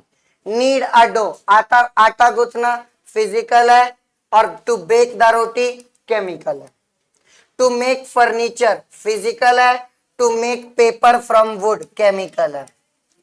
पेपर को फाड़ना फिजिकल चेंज है और उससे बोट बनाना फिजिकल। तो देखो शुरू के 3 ऑप्शन में एक फिजिकल, एक केमिकल, एक फिजिकल, एक केमिकल, लेकिन इसमें दोनों भी फिजिकल है, तो ऑप्शन नंबर डी आ जाएगा। ठीक है, next question, which of the statement is true for corrosion and combustion. Corrosion का मतलब होता है जंग लगना, कंबशन का मतलब होता है जलना। तो कौन सा ट्रू नहीं है? कोरोजन हार्मफुल है और कंबशन यूजफुल है। गलत, कंबशन भी हार्मफुल होता है। दोनों ही केमिकल चेंज है, बिल्कुल सही बात है, दोनों में रिएक्शन होती है। कोरोजन केमिकल है और कंबशन फिजिकल है। गलत, कोरोजन फिजिकल है, कंबशन केमिकल है। गलत, एक ही ऑप्शन सही है कि दोनों भी केमिकल, ऑप्शन नंबर बी आ जाएगा। क्लियर है ना? ओके, ये देखिए, what type of change take place when we prepare एक मिक्सचर। आपको याद होगा मैंने कहा था जब हम कंपाउंड बनाते हैं तो केमिकली जुड़ते हैं, और जब हम मिक्सचर बनाते हैं फिजिकली जुड़ते हैं। तो एक तो फिजिकल, और फिजिकल वाला रिवर्सिबल होता है, तो एक रिवर्सिबल। तो ए सही, सी सही, option number A is the correct option. Clear है क्या कि मिक्सचर बनाना एक फिजिकल और रिवर्सिबल। अगर मुझे एक बार हल्दीराम की भुजिया बनाई मैंने, मैं दोबारा भी बना सकता हूं, तीसरी बार भी बना सकता हूं। तो A answer. Next, what will happen if a bottle of jam remain open in moist air. अगर खुले में जैम रख दिया, फंगस ग्रो हो जाती है उस पे। Option number C is the correct option, कि उसमें फंगस ग्रो हो जाएगी। Next, which of the following method has to be used to get both solvent or solute from a solution। अब देखो, फिल्ट्रेशन में तो नहीं मिलेगा ना सॉल्यूट और सॉल्वेंट, क्योंकि वो तो फिल्टर पेपर को दोनों भी पार कर देंगे, घुले हुए हैं। सेंट्रीफ्यूगेशन से भी नहीं मिलेगा। इवेपोरेशन में क्या होगा, पानी उड़ जाएगा, तो सॉल्वेंट तो मिल ही नहीं पाएगा क्योंकि पानी उड़ गया। तो डिस्टिलेशन एक ऐसा मेथड है जिसमें सॉल्यूट और सॉल्वेंट दोनों मिलते हैं। Option number C is the correct option. Next देखिए, due to which process mustard seed crackle in hot oil. गरम सीड में मस्टर्ड सीड टूट क्यों जाते हैं? क्योंकि मस्टर्ड सीड में थोड़ा सा मॉइस्चर होता है, वो भी हम निकाल लेते हैं। तो डिहाइड्रेशन, वाटर के रिमूव होने की वजह से क्रैक कर जाते हैं वो। ऑप्शन नंबर सी आएगा, डिहाइड्रेशन। डिहाइड्रेशन का मतलब होता है removal of water. Next, which of the given technique does not help to make water germs free. कौन सी टेक्निक वाटर को जम्स फ्री होने से कुछ नहीं करती? फिल्ट्रेशन नहीं करता, क्लोरीन करता है, एलम नहीं करता, बॉइलिंग करता है। प्यारे बच्चों, यहां भी इसमें दो ऑप्शन ऐसे हैं जो कि आ सकते हैं, क्योंकि फिल्ट्रेशन और एलम से वाटर प्यूरिफाई होता है पर बैक्टीरिया किल नहीं होता उससे, इसीलिए ये दो ऐसे हैं जो आएंगे जो बैक्टीरिया किल नहीं होगा। नेक्स्ट, इफ वी पुट, ये मान लो एक अर्थवर्म बनाया मैंने,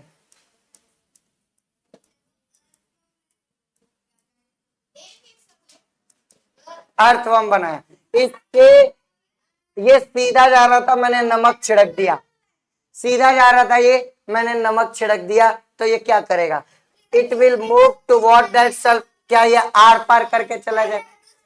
ये नमक को खा लेगा, ये नमक से दूर जाएगा, कोई इफेक्ट नहीं। देखो, इसकी बॉडी पे अगर नमक लग गया तो ये डिहाइड्रेशन का शिकार हो जाएगा, इसके बॉडी का सारा पानी बाहर निकलने लगेगा और ये निपट जाएगा, इसीलिए ये दूर भागेगा नमक से। Option number C is correct option. लेकिन हमें इनको तड़पाना नहीं है, क्योंकि अर्थवर्म फार्मर्स फ्रेंड होते हैं, जानते हो ना, अर्थवर्म फार्मर्स फ्रेंड होते हैं। आगे देखो, component of which mixture can be separated by centrifugation. Centrifugation के लिए एक भारी होना चाहिए, एक हल्का होना चाहिए, गोल गोल घुमाना मिक्सचर को।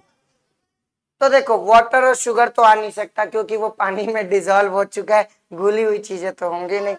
वाटर और सॉल्ट भी नहीं आएगा, घुल गया है। वाटर और, अब देखो ये तो दोनों भी सॉलिड है, इसके लिए तो किया ही नहीं जाएगा। एक ही है कि वाटर और टर्मरिक, टर्मरिक भारी है तो नीचे बैठ जाएगी और वाटर हल्का है तो ऊपर आ जाएगी।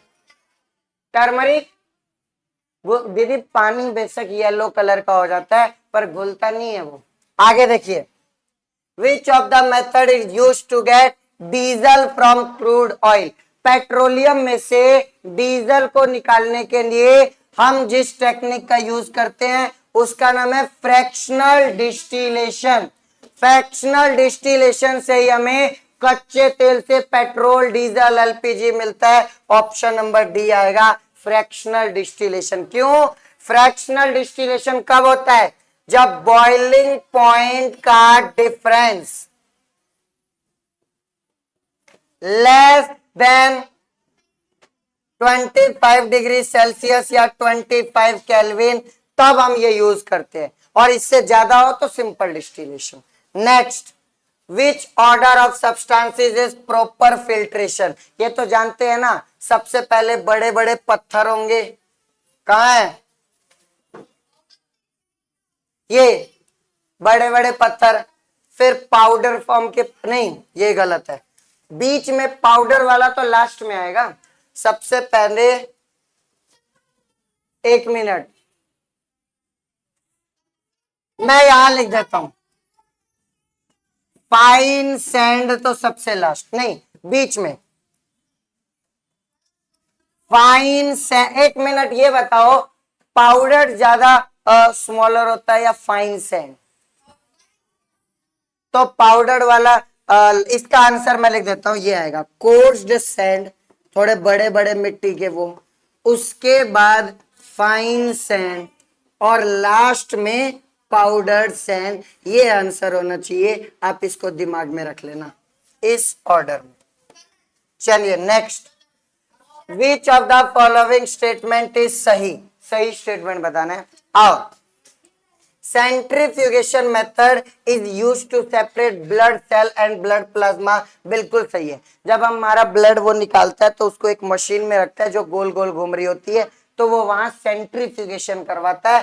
पहला सही है। दूसरा, इंक को कपड़ों में से हटाने के लिए इवेपोरेशन करते हैं। गलत, इवेपोरेशन से तो वाटर उड़ेगा, इंक का डाई थोड़ी उड़ेगा।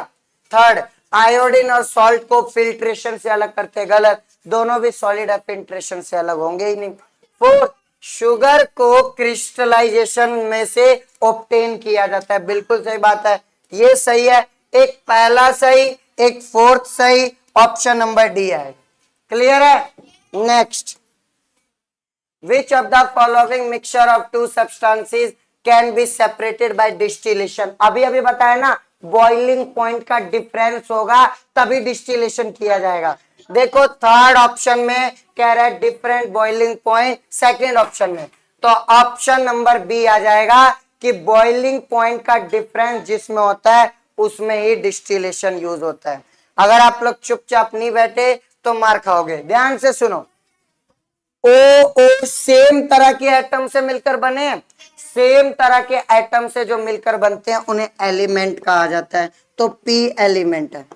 देखो ये भी सेम तरह के एलिमेंट से मिलकर बने हैं, और लेकिन यहाँ पे ऑक्सीजन और हाइड्रोजन दो अलग अलग लोग हैं, मिक्सचर कहलाएगा ये। यहाँ पे देखो एक ही तरह के पार्टिकल है पर एक से ज्यादा डिफरेंट एटम है, कंपाउंड कहलाएगा। जब डिफरेंट एटम एक साथ हो वो कंपाउंड होता है। यहाँ पे भी देखो कंपाउंड भी है, एलिमेंट भी है, तो मिक्सचर कहलाएगा। तो आंसर आएगा एलिमेंट मिक्सचर, कंपाउंड मिक्सचर। कहां है? Element mixture, compound mixture, C option है, element mixture, compound mixture. Next, ये लेयर दी हुई है, क्या पूछ रहा है? लेयर PQRS है shown in the given diagram.